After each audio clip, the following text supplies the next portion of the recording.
लाल किले से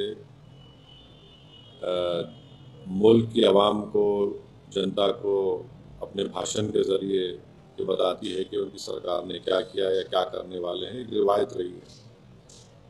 मगर प्रधानमंत्री 15 अगस्त के दिन 2025 में खड़े होकर आरएसएस की तारीफ करना, उनके 100 साल के मुकम्मल होने पर उनके बारे में प्रधानमंत्री ने देश को बताया है, मैं समझता हूं कि ये हमारी जंग आज़ादी की जद्दोजहद की एक बहुत बड़ी तौहीन हुई।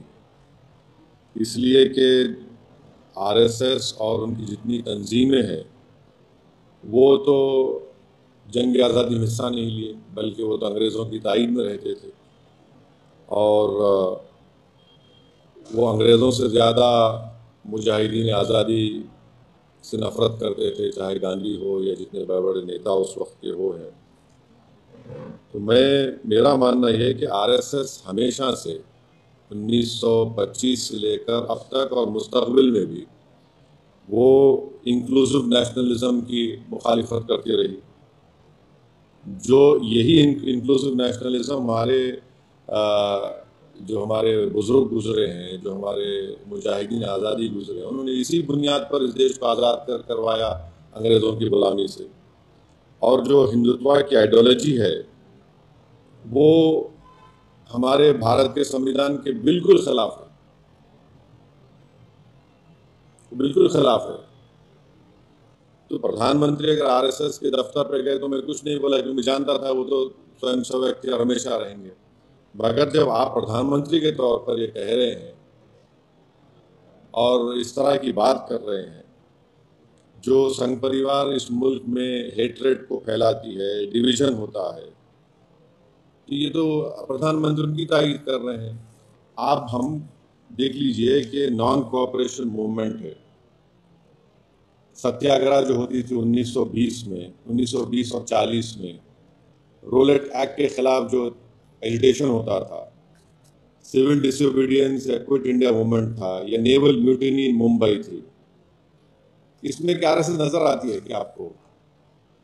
फिर आप देख लीजिए, मैं ये क्यों कह रहा हूँ, आरएसएस का जो जो प्रार्थना है, वो प्रार्थना में क्या लिखा गया है बताइए आप?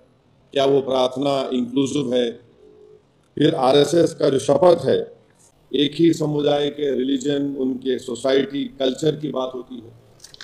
और फिर आप अगर हिस्ट्री में जाएंगे तो जब अंग्रेज़ों ने ये फैसला लिया कि कोई भी ऑर्गेनाइजेशन मिलिट्री ड्रिल यूनिफॉर्म पहन के नहीं करेगी, तो फौरन 29 अप्रैल 1943 को गोलवालकर ने एक सर्कुलर लिख दिया कि हम अपने इनका जो यूनिफॉर्म निकाल रहे हैं, जबकि उस वक्त जो अंग्रेज बोलते थे उसके ऑपोजिट में देश करता था।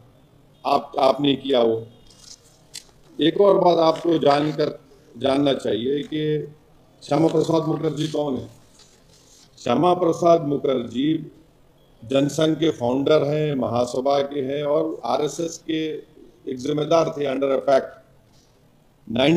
दिसंबर 1941 में श्यामा प्रसाद मुखर्जी बंगाल कैबिनेट में मंत्री बने। कौन उसको हेड कर रहा था? फजलुल हक। ये कौन था फजलुल हक? ये फजलुल हक वही आदमी था जो पाकिस्तान के रेजोल्यूशन मुस्लिम लीग के सेशन लाहौर में मार्च 1940 में मूव किया था। आप बताइए, फिर आज प्रधानमंत्री इनका बात कर रहे हो। दूसरी आखिरी बात, ये जो प्रधानमंत्री कहते हैं एनजीओ, आपको इनकी हिस्ट्री अगर मैं, क्योंकि वक्त नहीं है, मुख्तसर से अल्फाज में कह रहा हूं कि आरएसएस